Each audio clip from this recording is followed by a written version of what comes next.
ആറടി മണ്ണ് അത് സ്വന്തമാണോ? എല്ലാം ദൈവനിശ്ചയം. നമ്മുടെ പ്രവൃത്തിയുടെ ഫലം നമ്മളത് അനുഭവിച്ച് തന്നെ പോകണം.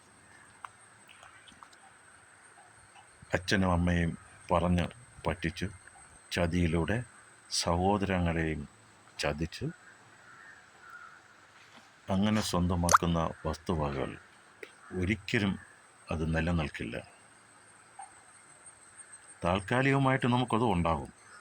നമ്മളെല്ലാം പിടിച്ചടക്കി 5 സഹോദരങ്ങൾ ഉള്ളപ്പോൾ ഒരാളിന് മാത്രം എങ്ങനെ ഏക്കർ കണക്കിന് കിട്ടി? മറ്റുള്ളവർക്ക് മറ്റ് 4 പേർക്ക് ഒന്നും ഇല്ലെന്ന് പറഞ്ഞാൽ അത് എങ്ങനെയാണ് ശരിയാകുന്നത്? അത് ശരിയാണോ? ആ ഒരാൾ ചിന്തിക്കേണ്ട ഒരു വിഷയമുണ്ട്. ഇത്രയും സ്വത്ത് എൻ്റെ കയ്യിൽ എങ്ങനെ വന്നു? ഞാൻ ഇതിന് അർഹനാണോ?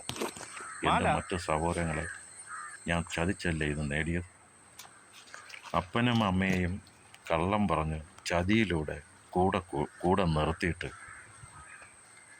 ഇത് എന്തെങ്കിലും ഒരു ആവശ്യം പറഞ്ഞു ചതിയിലൂടെ അവരുടെ സഹോദരങ്ങളെ വസ്തുവകകളെ എല്ലാം സ്വന്തമാക്കിയിട്ട് അപ്പനും അമ്മയെയും പിന്നെ റോഡിലോട്ട് ഇറക്കി വിടുക, അത് ശരിയാണോ? ഒരിക്കലും അങ്ങനെ ചെയ്യരുത്. കാരണം അങ്ങനെ ചെയ്യുന്ന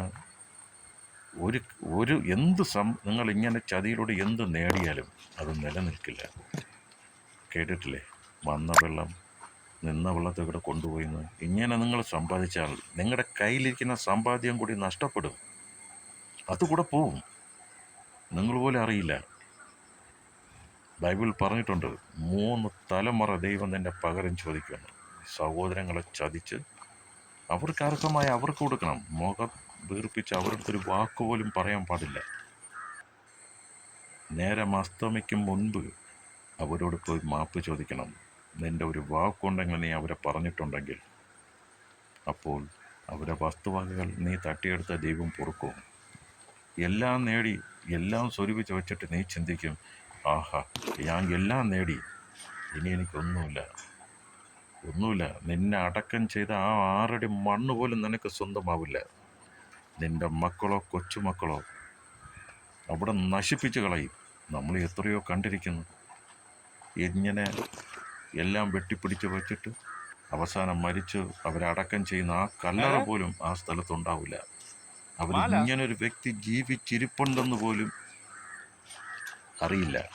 അത്രയ്ക്ക് ആ സ്ഥലം നീക്കം ചെയ്യുന്നു.